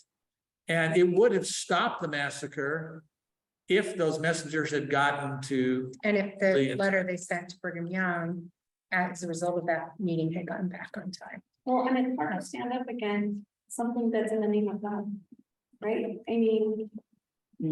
Yeah, but when you're. They didn't say it was in the name of God they were doing this. They were ecclesiastical leaders as well as militia leaders. So in this. They thought they were on a war footing. We have this scripture that we bandy about a lot in the church. In council, there is safety. And we're encouraged to speak up in councils and this is a good example of how that's supposed to work. People spoke up, said it wasn't right. They refused to back what had been done. As a result of that, Isaac Hayes backed down, sent messengers off. I should have consulted his council. And one of the great lessons about Meadows is if you read through the book and you look and see when councils met in Parowan after the initial attack and said, go gather up all the immigrants' cattle, give it back to them, send them on to California. Which is what they've done in Beaver, this other country. Mm-hmm. And then another example we have in the book is some of the local pirates that were approached and asked to go. They said, no, we're not doing that too. So we have that in the book as well of Native Americans who made the choice not to go out to the Mountain Meadows. And that was true, not just in the South, it was true in the North. And it's Landon's turn now. Sorry, let's give you a chance. Okay, yeah, okay. Okay. Whenever a woman asks a question, I go to the woman. So yes, Camille, and then we will come to you, Landon. Yeah. It's probably taking it from where you go to, which is when did Oxford Press sign on and how important was it that they did?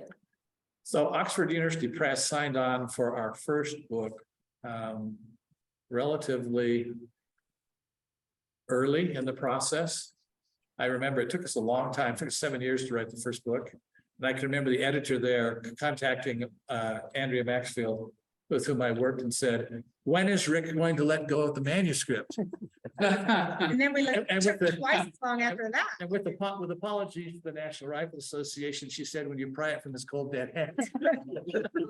Well, we weren't going to let it go until we had it to a point where we felt it was publishable. No book is ever done. You just get to a point where you say it's good enough and you hit the With button. history, yeah. And then it took us 15 more years to do the second half of what we started in 2000, 2001, because we had other things we were working on. And because in order to get the Vengeance is Mine published, we had to publish 3 other books that dealt with the sources behind it. The sources relating to Vengeance is Mine are treacherous. And if you just go through what's there and take it at face value, you're going to make a lot of mistakes. We found out that these sources were not reliable, and we had to publish 3 other books on the sources before we could get to that.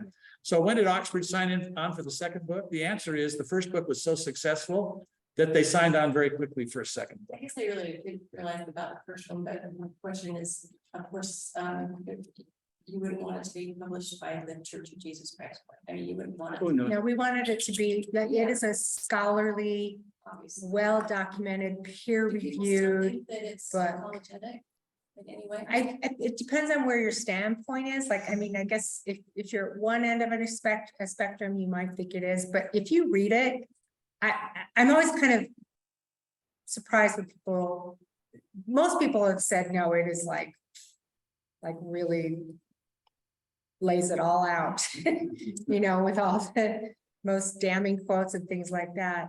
So the vast majority of people feel like it's just incredibly well documented and really forthcoming. So I don't know, if you read it, I don't know how anyone can think it's apologetic when you read how damning it is. It's pretty horrific. If you go listen to our Radio West interview, I said something in that Radio West interview I'd never said publicly before. But neither I nor any of my colleagues put a single word to paper on the first book, let alone the second book, until I had a meeting with senior church leaders, the First Presidency and Quorum of the 12, and presented the idea to them, because I didn't want to start down a path I couldn't finish, okay? I thought of the New Testament story about don't start building a tower unless you know you can finish it. So I basically went to President Hinckley and said, I want to write a book. And there are 3 provisions. Number 1, we let the chips fall where they may, because we didn't know who they were going to hit. You know, we didn't know that we could have found a letter from Brigham Young saying, do this. Okay. We didn't know it was going to happen, but whatever happened, we were going to present it. But number 1, we're going to let the chips fall where they may. Number 2, we would get full access to everything the church had on it, including what Juanita Brooks did not get. And that's one of the other books we published. We published a documents book. And then number 3, that we would retain full editorial control as authors, that would not be preempted by any decision on the part of a church leader. And the entire First Presidency and Quorum of 12 agreed to that up front. So we had complete freedom in what we were doing from the very beginning. Hey, Barbara. Randy's- Yeah, I'm confused by the question, but let's go to Landon first and then come to the, I don't understand what he means, but Landon, go ahead. Responsibility for, you know, I believe it was 150 soldiers there. And 50. how many? 50 to 60. 60. 50, and none of them, when they said, let's shoot these women and men unarmed, that none of them questioned that unless there was a culture of, you know, question Yeah, sure. leadership. Yeah. And when I look back at it, the names are maybe A, Lee, are all now big names of leaders in the church. Did anybody say, no, I'm not going to do that? And did their names now become true leaders, people who refused, or was there a punishment for not Yeah, taking part in this? So when John M. Higby, who's Isaac Hate's counselor in the state presidency of Cedar City, and he is also a militia major, so he's equal militarily with Hate. When he rides out to the Mountain Meadows with the plan of what they're going to do, this really horrific, treacherous plan of we're going to decoy them out and then massacre them. They have a meeting, and Rebecca's ancestor was there, Ira Allen. And John D. Lee, Philip Plainsmith, the leaders, the men who are the leaders at the massacre, they sit in a circle and Higby shares this plan. And there's discussion about it, like, what, like, what are we gonna do? And how is this right? And the discussion is, they know that Mormons have been involved in their attack. The army's coming this way. If we let them go to California, they say they're going to raise hell in California.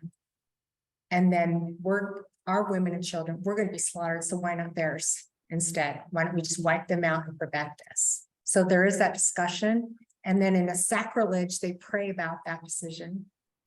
They pray about whether it's the right thing to do, and they decide to do it.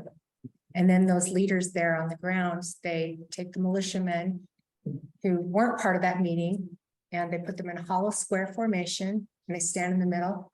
They tell them what they're going to do, and then they march. They head down to the Meadows and then carry out the massacre. Yep. So again, they're answering to ecclesiastical leadership, right? Because John M. Higby, who I just talked about, he's in the state presidency. Philip Plainsmith is the bishop of Cedar City. So there's that, and I think Ira Allen was on the High Council. So there's their ecclesiastical leadership, and they're also the militia leaders. So you have both of those factors going. And in preparation for the approaching troops, the militia have been being drilled. They're drilling, they're getting ready for what they see as an invasion. So they've been drilled to follow their leaders. So I think you have both factors going on, and they follow the leader. And then, like Rick was saying, there's that group mentality of like, if no one else is saying anything. Well, in the style, that kind of keeps them from being able to talk to each other about anything.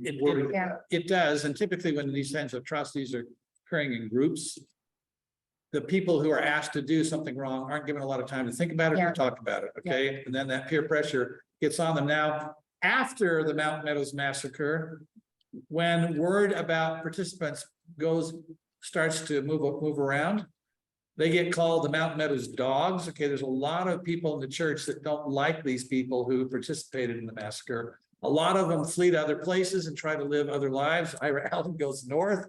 Okay, others try to pretend they weren't there, didn't have anything to do with it, and they kind of bury it. But most of them, over the course of their lives, either go so far that they can hide it, or it gets found out and it affects their lives in the church and their lives in their communities. Yeah, they're released from their church callings. John D. Lee actually didn't even have a church calling.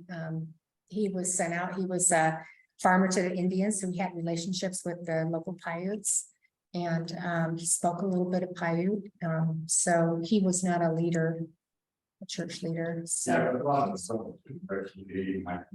oh yeah, he has descendants who are politicians.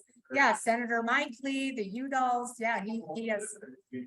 Well, I don't think any generations. No, nobody's. They're not, but they're not. Mike Lee's not responsible for what John. And nobody's rewarding anybody. I don't like Mike Lee, but he's not responsible for what John did. But the reality is this too. Again, if you check your genealogy, pick almost anybody who's had. Rebecca's not responsible for been in the church with pioneer ancestry, and if you check your ancestry and see who's intermarried, there's a good chance that almost anybody you can point to is, and as our article of faith says, we're responsible for our own sins and not for others. So I can't understand the question. It says.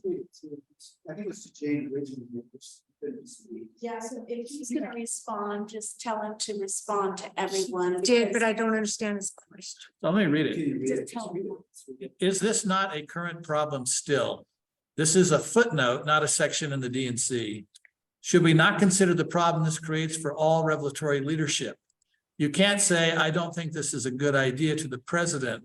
Can I really, if you follow Wilford Woodruff's statement? Do you mean Wilford Woodruff by WW? I think he does, and I think he's referring to there's a statement that gets quoted in a footnote in the Doctrine and Covenants about the prophet not leading the people astray. Okay.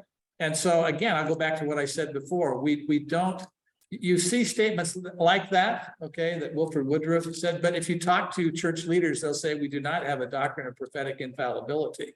But there is a general sense among the members oftentimes that that's the case. So I go back to what I said originally about we are all individually responsible for the decisions that we make, and church leaders are individually responsible So does that mean you reject everything that's said upline from you? Does that mean that you always absolve yourself of responsibility and just follow like a blind sheep? No, neither one of those positions is tenable. You have to make your own responsibilities, use your own agency to make a decision. What about? What about what? Oh, Coca-Cola. Yeah, you make your own responsibility. Okay, now lied at BYU and at the church office. You know, I think in section 1, the Doctrine and Covenants, it does say that what I, the Lord, have spoken, I have spoken, I excuse myself, whether it's by my voice, the voice of the servants, the same. So I think, again, we have these elements, right, these roots that are really what most members of the Latter-day Saint Church would say are really solid, but we do have to, I think if we read that whole chapter in context, that whole section, there are some ways to see that in a little broader way. There is, and you know, Brigham Young gave a speech and then got up later and said that was Brigham Young, man, this is, you know, the Elder Christopherson gave a talk somewhat on that and other things. There is not a doctrine of prophetic infallibility. So once again, we're all responsible for whatever decision we make. We have to make our own judgments and we can't just reject everything and say, well, they're not infallible, so I'm going to reject everything they say. We'll be held accountable for making that decision. Nor can we say, I'm just a blind sheep, going to follow whatever they say. We'll be held responsible for that bad decision. Yeah. So when it all comes down to it, we're each responsible. And that's true with every decision we make throughout our lives. Okay, and on that note, it's almost 10 o'clock. Oh, I just realized. So So this has been much fun. great questions, great discussion. We really appreciate all of you coming. Yeah, Finish it up. just, yeah, I mean, I think we said everything that we want to say, but I just want to appreciate everyone for your willingness to engage with this very painful, very difficult topic. We hope that you'll read the research that we've shared, and you know, in the end, you can draw your own conclusions. You can agree with our conclusions, you can disagree, that it doesn't matter to us. The one thing that I just always say I do want everyone to conclude is that the people that were massacred at the Mountain Meadows were innocent victims, that they did not deserve this, that there is no justification for this, and also recognize that the Paiute people have also been victimized by being blamed as a whole for this. And we need, so those are the only two conclusions I insist that everybody come to. But other than that, just read it, learn from it, see what you think, and feel free to continue to draw whatever conclusions you like to from it. And I'd like to add 2 points as well. One is that there are things that you can do to express your sorrow for what happened, whether your ancestor participated in it, whether you feel some collective guilt as a church member, as a citizen of the state of Utah. You can find and apologize to descendants or other relatives of the victims. They appreciate that. And number 2, we've gone to a lot of trouble in order to preserve the Mountain Meadows the way it is. And that's in part because the remains of the victims still lie there. One of the big problems we have with the site is it's isolated and we have lots of vandalism. So one of the things that you can do is respect the site. Visit it, feel the horrible feelings that you can get when you review what happened there, and show your respect for those whose remains still lie there by treating the site with respect. All right, thank you.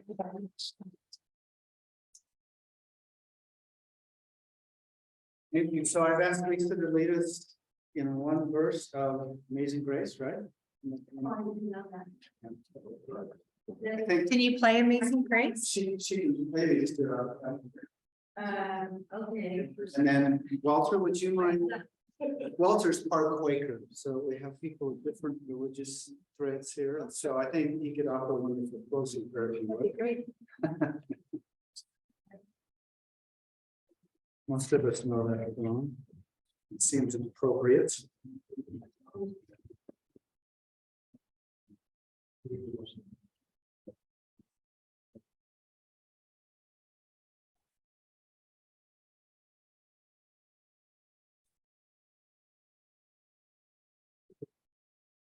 How are the verses are? The one that everybody knows. Yeah. Okay, great. So this is we chose this because it's beloved by descendants of the victims. Okay. Thank you. Which one is that? Amazing Grace. Okay. Oh, I know that, I know it. I don't know why I'm looking at it. Just look at it. Here we go. So, okay, here we go. 1, 2, 3, 4. Amazing grace, how sweet the sound that saved a wretch like me. I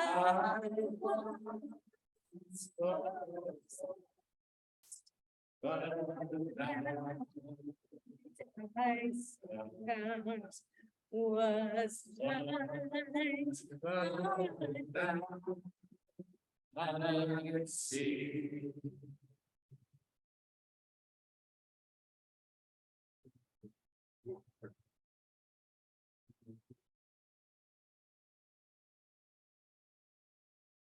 Dear God, we're thankful to gather here in this space. We're thankful for the work to speak truth of what happened and to learn and to look back gracefully so that we might come out more peacefully in the world. We ask that we that have attended here, that we might follow our leadings and doing what we feel called to help bring peace to the world and peace to this situation, both within our hearts and to those that might still suffer. We ask a blessing upon all here, that we'll be able to go home safely, and a blessing upon this building for its use in tonight's discussion. We say these things in the name of thy son, Jesus Christ, amen. Amen. Thank you, everyone. Tom, just a public apology for how I said and what I said to you. I apologize. I got carried away. Thank you for your patience with me. And thank you, everyone. Oh, thank you, Camille, for bringing bread. Thank you, Richard and Barbara, for being here. Thank you. And all of you that came. She was the editor of the first one, this one here,